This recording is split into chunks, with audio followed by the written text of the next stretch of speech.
Au-delà du fait de nous faire passer un bon moment, la saga de jeux vidéo Zelda aborde un panel très élargi de thèmes et surtout, elle fait passer des messages. Après avoir parlé de l'amour, comment ne pas évoquer son terrible pendant? Comment ne pas parler de la mort?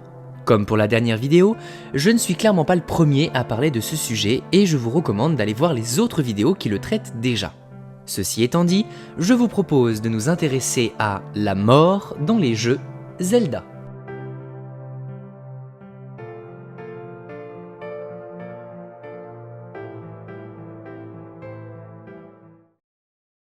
Comme dans la vie en général, il est difficile de faire sans la mort. Aucun des jeux de la série Zelda n'y fait pas allusion, même un tout petit peu. Déjà parce que, comme dans bon nombre de jeux d'action-aventure, le personnage que l'on incarne peut mourir et donc conduire à un game over. Tous les Zelda ont des possibilités de game over, accompagnées d'une petite musique triste à chaque fois.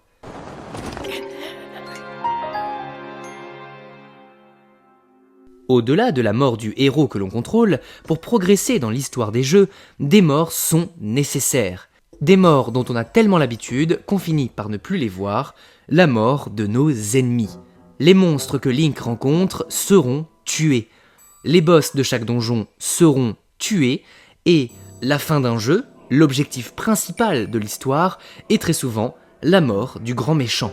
Certes, ce ne sont pas des morts que l'on retient pour leur aspect triste et tragique, mais il ne faut pas oublier que ce sont des morts quand même. Plusieurs personnages dans les jeux meurent. Dans le dernier jeu en date, Tears of the Kingdom, cela arrive même plusieurs fois. L'une des plus marquantes est sans doute celle de Sonia, assassinée par Ganondorf. Une tombe lui étant dédiée peut d'ailleurs être retrouvée dans le temple oublié. La mort de Sonia entraînera bon nombre d'événements, et donc, par la même occasion, entraînera la mort de son mari, Raoru. Cela nous permet de remarquer les deux grandes catégories de décès dans les histoires des jeux, les morts tragiques et les morts nécessaires. Dans plusieurs jeux, comme Tears of the Kingdom avec Raoru, des personnages se sacrifient au nom du bien. Une théorie assez connue est celle qui concerne les sages d'Ocarina of Time. Dans ce jeu, 7 personnages s'éveillent au rang de sages.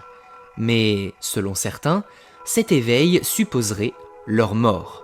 Link parcourt leur temple jusqu'à la salle du boss, et bien qu'on puisse en croiser certains au fil du donjon, arrivés dans la salle du boss, ils restent tous introuvables.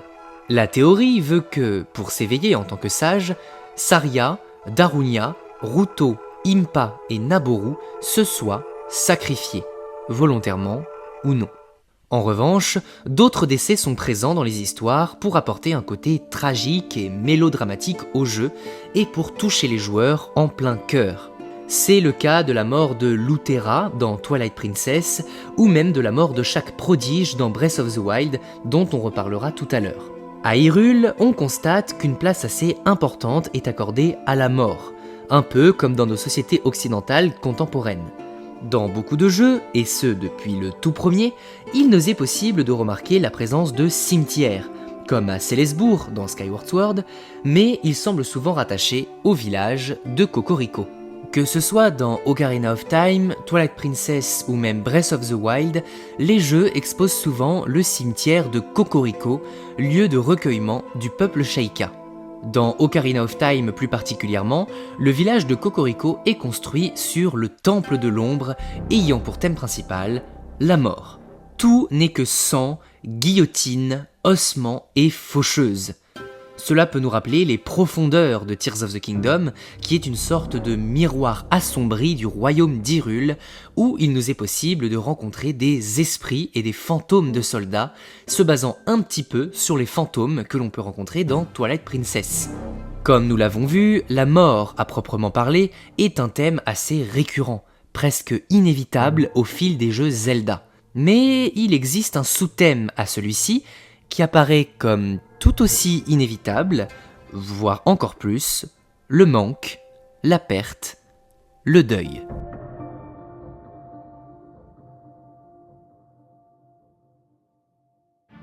Avec la mort de certains personnages, d'autres doivent surmonter la terrible étape de la perte.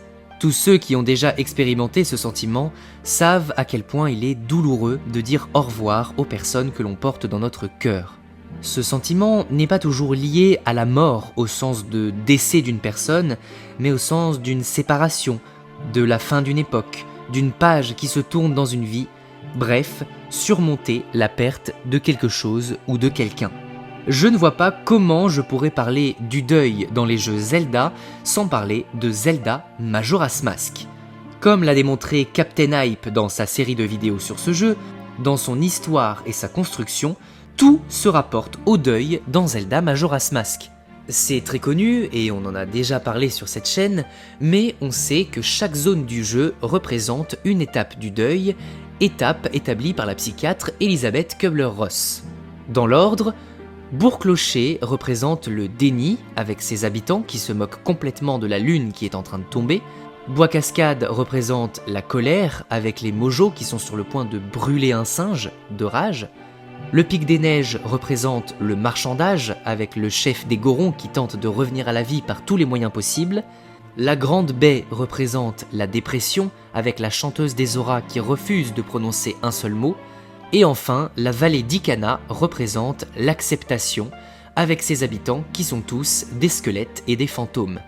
La fin du jeu se déroule d'ailleurs dans les cieux, sur une plaine verdoyante et ensoleillée, rappelant évidemment le paradis.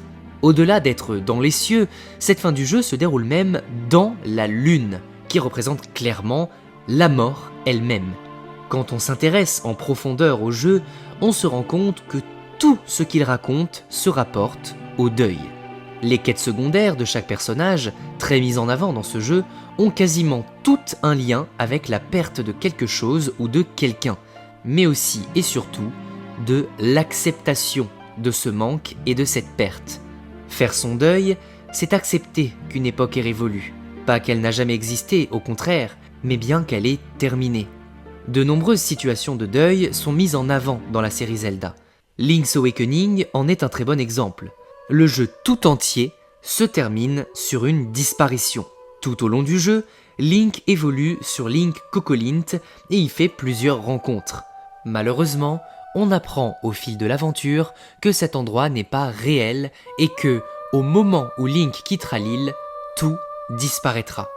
Pour prendre un autre exemple, dans Twilight Princess, Link peut rencontrer l'esprit d'un ancien héros aujourd'hui décédé.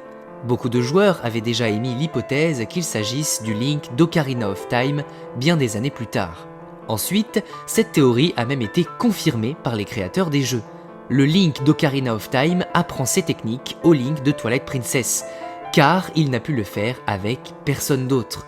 En effet, Twilight Princess se déroule dans une temporalité où les événements d'Ocarina of Time n'ont techniquement jamais eu lieu. Même chose pour les événements de Majora's Mask qui se sont déroulés à Termina, un monde parallèle à Hyrule. Ce Link est terriblement seul, et personne d'autre que lui-même ne se souvient de ce qu'il a fait, et personne ne s'en souviendra jamais, car il est aujourd'hui mort avec sa solitude et ses souvenirs.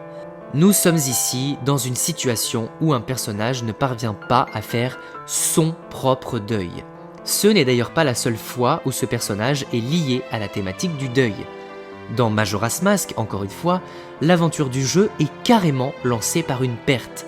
Comme c'est expliqué dans le prologue au début du jeu, Link se perd dans les bois perdus alors qu'il est à la recherche de son ami Navi.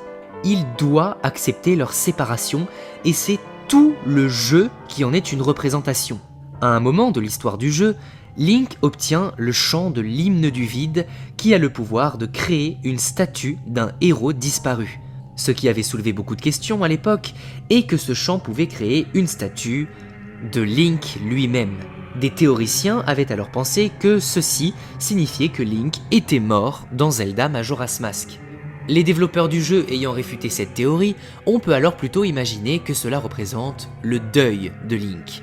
Si on observe la statue de Link en détail, on remarque qu'elle représente plutôt le Link d'Ocarina of Time. Donc, oui, il s'agit d'un héros disparu. Non pas parce qu'il est mort, mais parce qu'il a fait le deuil de son ami et du héros qu'il était à ses côtés. Link n'est plus le même qu'avant, et cette statue le démontre bien. C'est d'ailleurs cette même statue qui avait créé une creepypasta, une légende horrifique d'internet nommée Ben Drowned. Selon cette histoire, inventée par un internaute nommé Jadusable, il existerait une cartouche de Majora's Mask hantée par le fantôme d'un enfant noyé qui prendrait vie au travers de cette même statue de Link. Comme quoi, la thématique de la mort colle réellement à la peau de ce jeu. Mais finalement, ce que les jeux Zelda nous apprennent, ne serait-ce pas le renouveau caché derrière la mort ? La mort de l'un de nos proches ne signifie pas la fin de notre histoire à nous. Ce que les jeux Zelda transmettent, c'est que ça sera sûrement très dur, mais que cela en vaudra la peine. L'une des morts dont les joueurs de la série ont tendance à bien se souvenir est celle de l'arbre Mojo dans Ocarina of Time. Le doyen de la forêt Kokiri, le père spirituel de Link, meurt au début du jeu après avoir transmis l'histoire du royaume à Link. Cependant, quelque temps après, un nouvel arbre a déjà commencé à pousser, le bourgeon de l'arbre Mojo. Des théories supposent que ce bourgeon deviendra l'arbre Mojo que l'on rencontre dans The Wind Waker, devenu gardien de la forêt à son tour. Ceci ne signifie pas que l'on doit se réjouir de la mort de l'arbre Mojo d'Ocarina of Time, mais plutôt qu'elle ne signifie pas la fin de toutes les choses, et qu'il existe un après, un renouveau. C'est un petit peu la même chose avec la mort des 4 prodiges dans Breath of the Wild. Il y a 100 ans, les prodiges du royaume ont péri face aux ombres envoyées par Ganon. Leur mort est tragique, beaucoup de personnages ont payé le prix fort de leur disparition, mais le royaume réussit quand même à se relever. Sans ces événements, Breath of the Wild n'existerait même pas. Plus tard, dans Tears of the Kingdom, leurs successeurs prendront même le relais en tant que sages. C'est ce qu'a également compris le roi d'Hyrule dans The Wind Waker. Il se laisse mourir à la fin du jeu, noyé avec son propre royaume, en ordonnant à la Triforce d'offrir un avenir à Link et Tetra. Personnellement, je pense que ce n'est pas pour rien si la musique de fin du jeu, dans le tout premier jeu de la série, est une version longue de la musique du Game Over.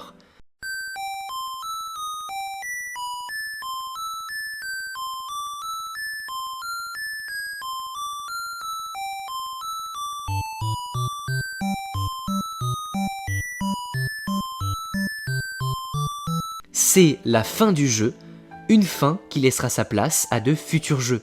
C'est en fait là toute la construction de la saga Zelda. Chaque jeu est unique en son genre, et on sait qu'à la fin d'un opus, aucun autre ne lui ressemblera. C'est grâce à la fin des jeux qu'on a pu avoir les suivants. Et c'est également pour cela que l'on doit profiter de l'instant présent, car on sait qu'il y aura une fin un jour, laissant la place à de nouvelles aventures.